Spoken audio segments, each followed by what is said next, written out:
నమస్తే, నేను సిరి. ప్రతిరోజు లాగానే ఈ రోజు కూడా సోషల్ మీడియాలో ట్రెండ్ అవుతున్న కొన్ని మీమ్స్ అయితే మీ ముందుకు తీసుకొచ్చాను. సో లేట్ చేయకుండా ఆ మీమ్స్ ఏంటనేది చూసేద్దాం. సో మన ఫస్ట్ మీమ్ అయితే ఇక్కడ చూస్తే 165 కోట్లు మాయం. ఎట్లా మాయం అంటే ఇక్కడ మనకి చూసినట్టయితే కడప విమానాశ్రయం పేరుతో కొట్టేశారు. అంటే చాలా వరకు ఇప్పుడు మనం చూస్తున్నట్టయితే కొన్ని కోట్ల రూపాయలు అన్ని రకాలుగా ఇప్పుడు విద్యుత్ది కూడా మనం చూసాం. సోలార్ ఎనర్జీ సంబంధించి కూడా ఎట్లాంటి కుంభకోణం అంటే దోచుకుంటున్నారు అక్కడ ఏపీ ప్రభుత్వంలో అనేది కూడా మనకు చాలా వరకు తెలిసిందే. సో ఇట్లాంటి వార్తలనే రోజుకొకటి వస్తుంది. సో దానికి సంబంధించి మేమైతే క్రియేట్ చేశారు టిల్లు ట్రోల్స్ నుంచి వెళ్ళి. ఇక్కడ చూస్తే ఎయిర్పోర్ట్ ఎక్కడ బోర్డు మీద రాసి ఉందిగా, కనబడట్లేదా? Kadapa airport. So Kadapa airport నిర్మించడానికి 165 కోట్లు తీసుకున్నారు. అంటే ఆ డబ్బులు తీసుకున్నారు, కానీ ఇంతవరకు అక్కడ ఎట్లాంటి పనుల పురోగతి అయితే కనిపించలేదు అని చెప్పేసి మీమ్స్ సారాంశం అనమాట. అండ్ ఇక్కడ చూస్తే సరుకు ఎందుకు చేరలేదు, వాడు వచ్చి సీజ్ ద షిప్ అన్నాడు. మనకు తెలిసిందే కదా సీజ్ ద షిప్. ఇప్పుడు ఇదైతే ఒక హ్యాష్ ట్యాగ్ లాగా నడుస్తుంది. పవన్ కళ్యాణ్ గారు కూడా ట్రెండింగ్ లో ఉన్నారు. మొత్తానికి దీంతోనైతే చాలా మంది అసలు ఏదన్నా పని చేయాలి అన్న కూడా చాలా భయపడుతున్న పరిస్థితి. సో ఇట్లా ఉంటే చాలా వరకు అన్ని కూడా పనులన్నీ నీట్గా, అంటే రాష్ట్రానికి ఎవరన్నా రాష్ట్రంలో ఏదైనా తప్పుడు పనులు చేయాలన్నా కూడా చాలా వరకు ఆలోచిస్తారు. సో ఇట్లా ఖచ్చితంగా ఎలాంటి చర్యలు వెంటనే తీసుకోవాలి. సో పవన్ కళ్యాణ్ గారులా అని చెప్పేసి చాలా వరకు అయితే మనకి చాలా మంది ప్రజలు అక్కడ అనుకుంటున్నారు దానికి సంబంధించింది. అండ్ ఇక్కడ చూస్తే పెట్టుబడుల పేరుతో మోసం చేసిన తృతీయ జ్యువెలరీ అధినేత Kanti Dutt arrest, fans die hard fans. So మనం చూసాం ఎంతమంది ఇందులో, అంటే చాలా మంది హీరోయిన్స్ ని కూడా మోసం చేశారు అని చెప్పేసి మనం న్యూస్ లో అయితే చూస్తున్నాం. ఎంత వరకు అంటే ఇట్లాంటి ఫ్రాడ్స్ చాలా మంది ఇండస్ట్రీలో చాలా మంది ఉంటారు. లేనిది ఉన్నట్టు ఉంది, లేనట్టు చూపించే ఇదిలో ఉంటారు చాలా వరకు. అదొక నిజంగానే మాయా లోకం అని చెప్పుకోవాలి. అని ఇక్కడ చూస్తే వచ్చే ఎన్నికల్లో టీడీపీని సింగిల్ డిజిట్ కి పరిమితం చేద్దాం మనకు తెలిసిందే కదా. సో ఇక్కడ చూస్తే వై నాట్ 175. మనం చూసినాం గతంలో ఎలక్షన్స్ టైంలో వై నాట్ 175 తోనైతే జగన్మోహన్ రెడ్డి గారు వచ్చింది మనం చూసిందే. కాకపోతే ఆయన్ని కేవలం 11 సీట్లకు మాత్రమే అక్కడ ప్రజలైతే పరిమితం చేశారు. నన్ను మించి మింగేటోడు ఇంకొకడు ఉన్నాడు చూడు, ఎవడంటే అది రేపటి నేనే. ఇది యాక్చువల్లీ అన్స్టాపబుల్ సీజన్ 4లో బాలకృష్ణ గారు అడిగిన ప్రశ్నకి అల్లు అర్జున్ గారు చెప్పింది ఏదైతే ఉందో అది ఎంత వైరల్ అయిందో, అండ్ ఇప్పుడు ఈ మీమ్ కూడా అంతే వైరల్ అవుతుంది. 1750 కోట్ల రూపాయలు, అంటే మనకి అక్కడ సోలార్ ఎనర్జీ పవర్ గురించి మనం చూసిందే. 1750 కోట్ల రూపాయలు తీసుకున్నారని చెప్పేసి అయితే అక్కడ FBI అయితే వాళ్ళ రిపోర్ట్స్ లో రాయడం జరిగింది పేర్లతో సహా. లక్ష్మీ పార్వతి, టీడీపీని నిలబెట్టింది నేనే, మరి వైసీపీని 11కి పడేసింది ఎవరు? కోటిగాడ. సో ఏదైతే ఇది ఎప్పటి నుంచో ఈ క్లాషెస్ అయితే నడుస్తూనే ఉన్నాయి.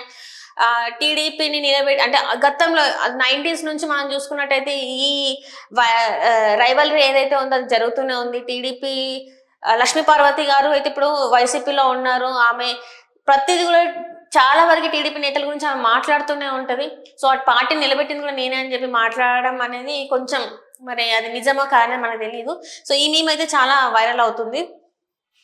11 రెడ్డి పేటిఎం, సిగ్గు శరం లేని ఎదవల్లారా, ఆ పుష్ప 2 సినిమా కోసం కష్టపడిన దాంట్లో పావువంతు పార్టీకి కష్టపడిన కనీసం ప్రతిపక్ష హోదా అయినా వచ్చేది కదరా. నిజంగానే ఎప్పుడు అంటే చాలా నమ్మకంతో ఉండే అనమాట. ఈసారి ఖచ్చితంగా మేమే గెలుస్తాం మస్తు. అంటే ఇక్కడ ఎగ్జిట్ పోల్స్ కావచ్చు, కొన్ని సర్వేస్ కూడా ఏంటంటే ఖచ్చితంగా వైసీపీ పార్టీ గెలుస్తా అని చెప్పడం కూడా జరిగింది. కానీ అనూహ్యంగా ఎవరు గెలిచారో మనం అక్కడ చూసాం. కూటమి ప్రభుత్వం బాగా ధీమాగా ఉండే వాళ్ళు గెలుస్తారు. వై నాట్ 175 ఎలక్షన్ అంటే పోలింగ్ అయిపోయిన తర్వాత కూడా జగన్మోహన్ రెడ్డి గారు చెప్పింది మనం ఖచ్చితంగా 175 స్థానాలలో గెలుస్తామని చెప్పడం జరిగింది. ఆ నమ్మకం మరి ఏంటో, ఆ నమ్మకం ఇప్పటికి కూడా నాకు అర్థం కాదు. సో దానికి మొత్తం ఆపోజిట్ గా అయితే ఆ రిజల్ట్ అయితే వచ్చింది ఎలక్షన్స్ టైంలో. సో ఏంటంటే దానికి వైఫల్యానికి కారణం చాలా మంది ఉన్నారు. సో అందులో కొంతమంది మరి అది నేతలే కావచ్చు, కార్యకర్తలే కావచ్చు, ఎవరైనా కావచ్చు. సో కొంచెమైనా దీని మీద దృష్టి పెట్టుంటే ఈసారి ప్రతిపక్ష హోదా, ఇప్పుడు అసెంబ్లీకి అయితే రావట్లేదు, ప్రతిపక్ష హోదా కూడా లేదు. కేవలం 11 ఎమ్మెల్యేలు మాత్రమే ఉన్నారు. వాళ్ళు దానికి ప్రతిపక్ష హోదా అయితే ఇవ్వడం జరగదు కాబట్టి కనీసం 21 సీట్లైనా అంటే 21 ఎమ్మెల్యేలైనా ఉంటే ప్రతిపక్ష హోదా వచ్చేది. కానీ లేదు కాబట్టి ఇప్పుడు అందుకే అసెంబ్లీకి రావట్లే అని చెప్పేసి జగన్మోహన్ రెడ్డి గారు ఒక సాగు కూడా చెప్తున్నారు. సో అంటే చాలా వరకు ఈ ఒక మీమ్ తోని మనము మాట్లాడేది అంశం కూడా కాదు. చాలా వరకు జనాలలో ఎలా ఉందనేది మనం తెలుసుకునే ప్రయత్నం కూడా చేస్తున్నాం. అంటే వాళ్ళు ఎలా ఆలోచిస్తున్నారు ఏంది అనేది కూడా. అండ్ ఇక్కడ చూస్తే జగన్ గారి మీద వేసిన కేసు గురించి ట్రంప్ తో మాట్లాడతాం. హలో ట్రంప్ బాబాయ్, జగన్ అన్న మీద కేసు ఎత్తేసే. సో ఇట్లా ఉందన్నమాట.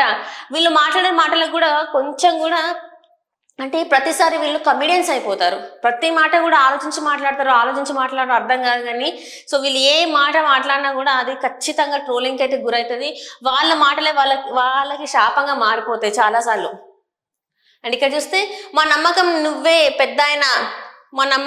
పెద్దాయన ఇట్లు ఎర్రచందనం.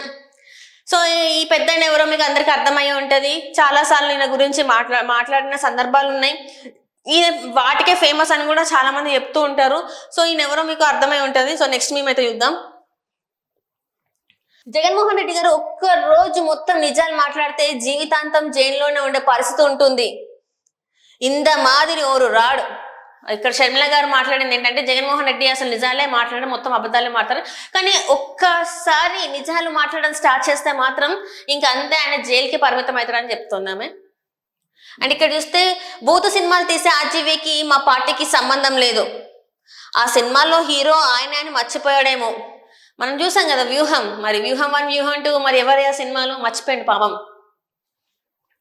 అండ్ ఇక్కడ చూస్తే ఏదో పీక్తాడని 151 ఇచ్చారు. అంటే మనం చూసాం గత 2019 నుంచి 2024 వరకు 151 సీట్స్ తోని అసలు నిజంగా ఇంతవరకు ఎవరికి ఇట్లాంటి దక్కలేదని చెప్పేసి చాలా మంది విశ్లేషకులు చెప్తున్నారు. కానీ ఈ 2024లో సీన్ మొత్తం రివర్స్ అయిపోయింది. 11 సీట్లకు మాత్రమే పరిమితం చేసిండ్రు జగన్మోహన్ రెడ్డి అక్కడ ఆంధ్ర ప్రజలు. మరి ఎందుకేంటి అనేది కూడా మరి తెలీదు. తెలుసుకునే ప్రయత్నం కూడా వీళ్ళు చేస్తలేరు. చేత కానోడని తెలిసి 11కి పడేశారు. సో అదనమాట. నిజంగానే మరి అక్కడ ఏం జరిగింది అనేది మనకు తెలియదు. సో అక్కడ ఏపీ ప్రజలైతే మరి ఏమనుకున్నారో మొత్తానికి 151 నుంచి 11 సీట్లకైతే పరిమితం చేసింది ఆయన్ని. అండ్ ఇక్కడ చూస్తే పోలీసులపై గంజాయి బ్యాచ్ దాడి. కస్టడీలోని స్నేహితులకు గంజాయి ఇస్తుంటే అడ్డుకున్నారని కోర్టు ఆవరణలో ఘటన. నివ్వరపోయిన న్యాయవాదులు.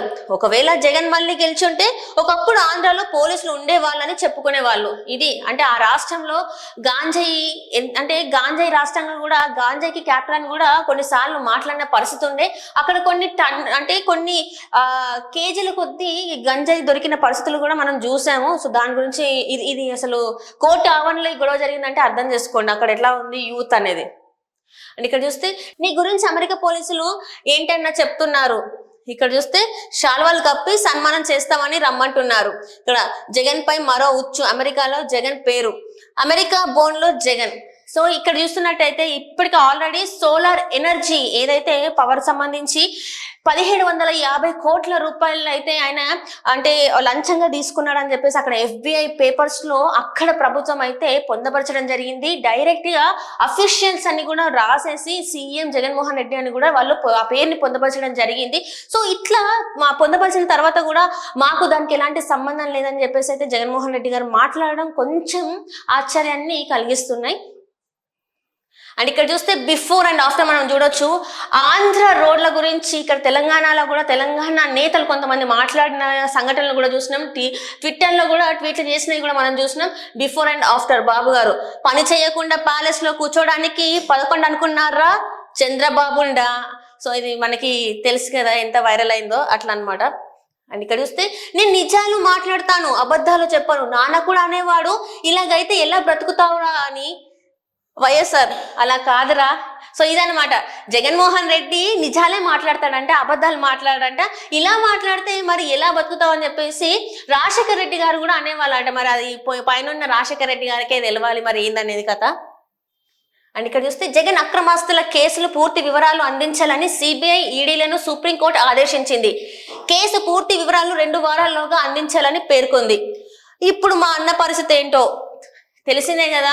12 సంవత్సరాల నుంచి ఒక వ్యక్తి బెయిల్ మీద ఉన్నాడంటే ఇంతవరకు నాకు తెలిసినంత వరకు అయితే ఎవరు లేరు. 12 సంవత్సరాల నుంచి వెళ్ళి ఒక వ్యక్తి బెయిల్ మీద ఉండి ఈ సిబిఐ ఈడీ కేసులు ఉన్నాయి, ఇంతవరకు ఎట్లాంటి విచారణ జరగలేదు. దీని గురించి అయితే కోర్టు నుంచి వెళ్ళి చాలా వరకు ఏమేమి జరిగింది ఏంటి ఇప్పటి వరకు ఎంతవరకు ఈ కేసులు ముందుకు జరిగినాయి కూడా అడుగుతుంది. ఒక చాట్ లో వేసేసి ఎక్కడి వరకు ఏది ఏది అయింది అనేది కూడా అడిగిందని చెప్పేసి అయితే మరి తెలుస్తుంది. మరి చూడాలి 2 వారాల్లోగా వీళ్ళు సబ్మిట్ చేస్తారా చేయరా అనేది. అండ్ ఇక్కడ పీకే ఫ్యాన్స్ మా వాడు సీజ్ ద షిప్ అని చెప్పి ట్రెండింగ్ లో ఉన్నారా ఇక్కడ జగన్ ఫ్యాన్స్. మా వాడు సన్మానం చేయండి అని చెప్పి ట్రోల్ అవుతున్నాడా, అరుస్తున్నామా? మనకు తెలిసింది నేను ప్రతి దానికి ఏది చేసినా కూడా జగన్మోహన్ రెడ్డి గారు ఏది మాట్లాడినా పాపం అనిపిస్తుంది కొన్నిసార్లు. ఆయన మనం నిన్న చూసినట్టయితే కేంద్ర ప్రభుత్వానికి సెంట్రల్ ప్రభుత్వానికి అని చెప్పేసి మాట్లాడింది కదా, పాపం ఆ రెండింటికి కూడా తేడా తెలియకుండా అయిపోయింది ఆయనకి. అట్లా తనకి తానే ట్రోలింగ్ కి గురైపోతున్నాడు తన మాట్లాడిన మాటలతోనే. అండ్ ఇక్కడ చూస్తే విద్యుత్ కొనుగోళ్లలో జగన్ క్విట్ ప్రోకో, జగన్ రెడ్డి లంచాల పాపం, రాష్ట్ర పాలిట శాపం. కమిషన్ కోసం ఎక్కువ రేట్ కి కరెంటును కొని 5 ఏళ్లలో 9 సార్లు విద్యుత్ ఛార్జీలు పెంచి 32,000 కోట్ల రూపాయలకు పైగా భారాన్ని ప్రజలపై వేసిన జగన్ 9 సార్లు అండి, 9 సార్లు ఆంధ్ర రాష్ట్రంలో కరెంటు ఛార్జీలు పెంచి అది ప్రజల మీద ఎంత భారాన్ని మోపారంటే, అంటే మిడిల్ క్లాస్ అక్కడ ఉన్న మిడిల్ క్లాస్ ప్రజలు మాత్రం చాలా వరకు సఫర్ అయ్యారు. ఆ బిల్లులు కట్టలేక చేయలేక, ఆల్రెడీ అక్కడ ఉద్యోగ అవకాశాలు లేని వాళ్ళు చాలా మంది ఉన్నారు. సో ఇలాంటివి కూడా ఆ తల మీద ఈ భారం పడేసరికి వాళ్ళు ఏం చేయలేని పరిస్థితుల్లో ఉండిపోయిన సంఘటనలు చాలా వరకు ఉన్నాయన్నమాట. అండ్ ఇక్కడ చూస్తే ఫిలిం ఇండస్ట్రీలో మగవాళ్ళని కూడా కమిట్మెంట్ అడుగుతారు. మగవాళ్ళ శీలానికి రక్షణ లేకుండా పోయింది చాలా వరకు మనం చూస్తూనే ఉంటాం. అంటే ఇది నిజంగా కామెడీ విషయం అయితే అస్సలు కాదు, ఇది మీమ్ లాగా వచ్చిందని మనం కామెడీ అయితే అస్సలు అనుకోవద్దు. చాలా వరకు ఈ ఫిలిం ఇండస్ట్రీలో చాలా వరకు ఇట్లాంటివి కొన్ని సంఘటనలు జరుగుతూనే ఉంటాయి. అవి ఫేస్ చేసిన వాళ్ళు కూడా బయటికి ధైర్యంగా వచ్చి చెప్పలేని పరిస్థితులు కూడా చాలా వరకు ఉంటాయి. చెప్తేనేమో అది కామెడీగా తీసుకొని కొంతమంది హేళన చేసే వాళ్ళు కూడా ఉంటారు. సో ఇది కామెడీగా మాత్రం నేనైతే అనుకోవట్లేదు, ఇది నిజంగానే సీరియస్ గానే మాట్లాడాలనుకుంటున్నా. సో చూద్దాం మరి. సో ఇది అండి ఇవాళ మన సోషల్ మీడియాలో ట్రెండ్ అవుతున్న మీమ్స్. మరికొన్ని మీమ్స్ తో మరొక ఎపిసోడ్ లో మీ ముందుకు వస్తాను. అంతవరకు బాయ్, థ్యాంక్ యూ.